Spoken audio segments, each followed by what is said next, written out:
Hi! Good morning, Kids! Ngayon ay Friday.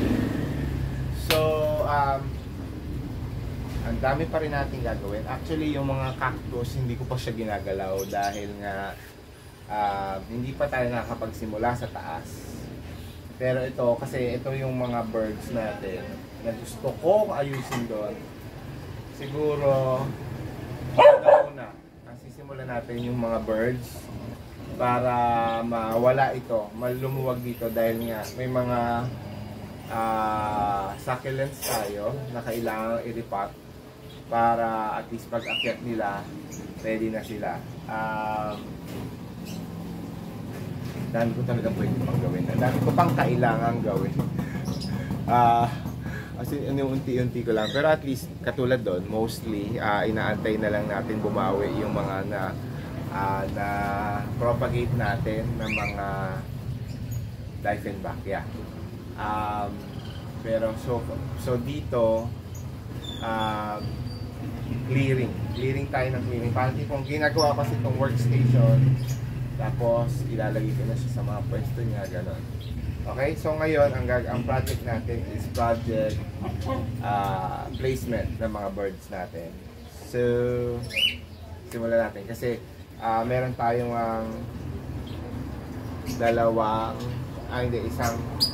technically dalawang libreng cage. So ito yung dito natin ilalagay yung mga yung mga birds muna. Let's go.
So magtataka kayo bakit pinagsama-sama ko pa rin siya dito. Kasi since pare-pareho silang kulay, hindi ko malalaman ngayon kung sino yung magkapares. So antayin ko muna na magpares sila ulit. Pero feeling ko yun yung banded na pares. Kasi banded yung isa yung isa wala. Yung dalawa wala. Ito wala. Ito mukhang nagsasarili ito pero titingnan natin. Kasi yung may pares na yun yung ililipat ko yung sa single na yon. Okay, tapos since namatay yung isa, ngayon lang natin nalaman, kukuha tayo ng pares na na bago para dito sa kulungan na to.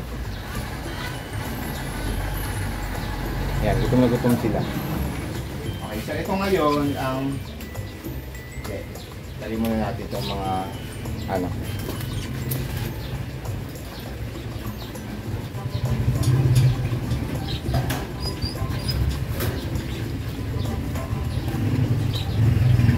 lagay lang natin itong mga birch wood.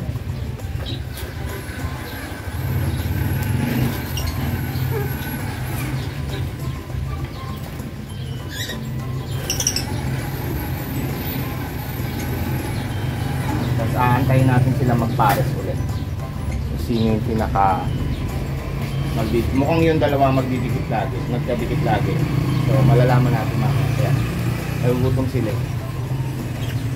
Mamaya magpapakain tayo din sa iba. Ngayon ipipwesto natin ulit sila dito. Kasi ito magtataka kayo. Anong gagawin ko dyan? Dating dog house yan eh. So babalik na natin siya sa dati niyang purpose, which is a dog house. Okay?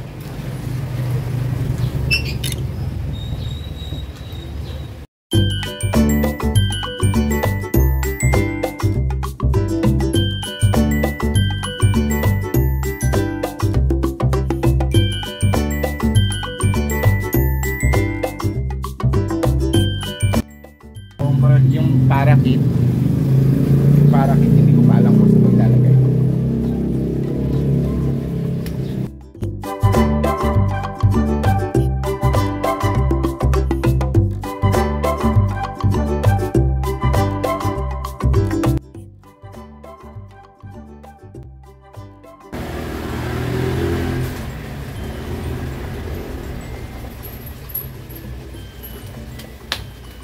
Yan. So nilalagyan natin sila ng bubong. Kasi para pag umulan, hindi sila basang-basa. As you can see here, yan. Medyo lumuwag na kasi nga ito. So work table na ulit siya.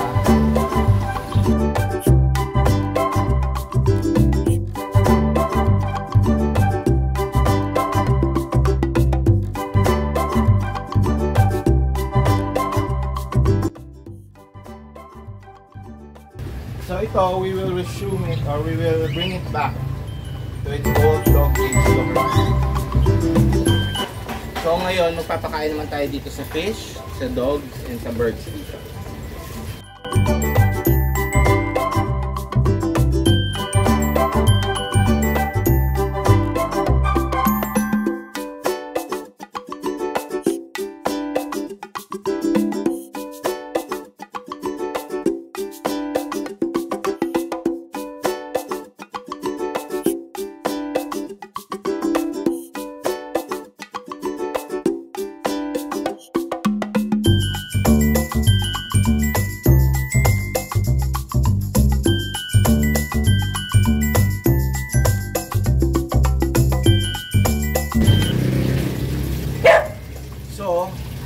Baka magtaka kayo kasi sinabi ko na dati na pumapangit yung Dyson Bacchia doon. Bakit ko doon dinalit? Kasi karamihan sa kanila repat at propa lang natin. So papabawiin natin siya muna dahil doon naman siya nasanay bago natin siya ilipat sa iba.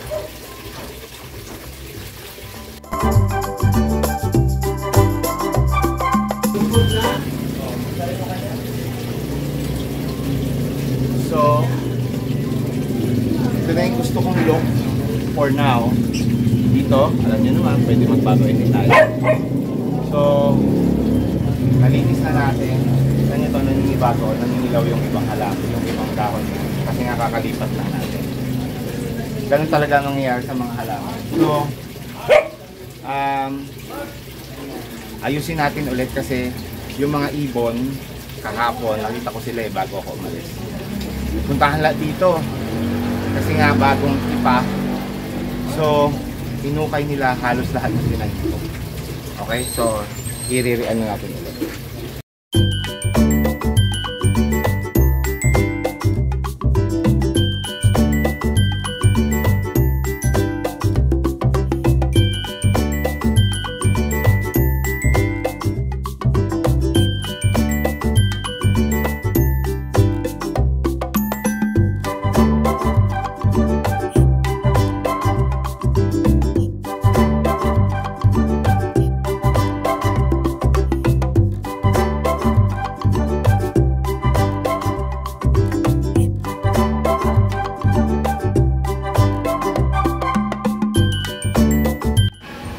Dito sa part na to, sinisimulan kong kolektahin ng mga pots kasi kailangan ko silang ayusin ulit dahil yung mga pots na yan ay hinukay ng mga ibon.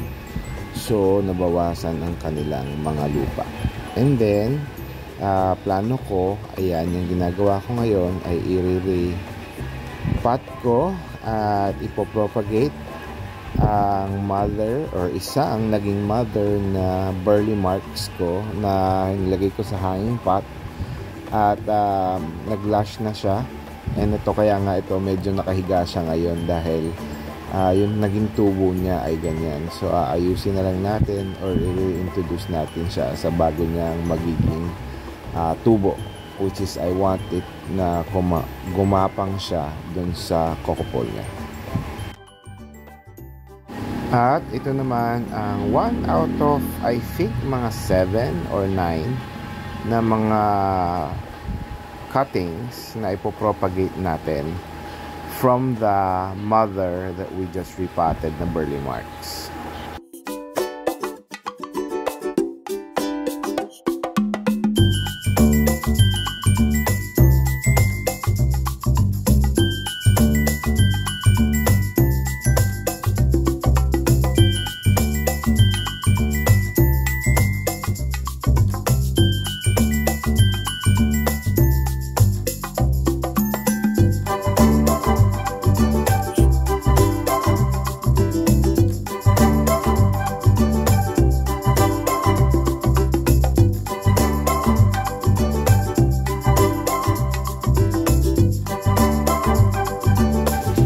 So, ayan na sila. From the mother plant na galing sa isang hanging pot, nakakuha tayo ng 1, 2, 3, 4, 5, 6, 7 na propa. At yung mother, ayun, inano na natin doon. Winesto na natin doon. Okay, nagiging favorite ko si Burle Marx dahil sa itsura niya pagka nag-blush siya. Kaya ako nagpo-propa. Okay, I don't usually do propa, pero yan, nagustuhan ko yan. Okay, so dito naman, ito, inayos lang natin yung mga hinukay ng ibon, yung mga pots na hinukay ng ibon. And then here, ayan, so far, ayan, so lumuwag na dahil nga andito na to. Tapos naibalik na natin yung mga pinropa at niripat natin yung mga diaphen doon. Okay, so nga ayusin na lang dito mga ilaw. So far, lahat nung niripat natin, si Paraisa medyo malungkot, pero ito dadagdagan ko pala ng lupa pala. Dadagdagan ko ng lupa to, tapos tatalian ko pa dito. Okay naman si Squammy at saka si Milano. Ayan. Si Milano dati ng pangit to, pero gaganda yan. Ayan. Okay? So sige, samahan niyo ako pag ano ito. Samahan niyo ako pag ayos kay tawag dyan? Kay Paraisa.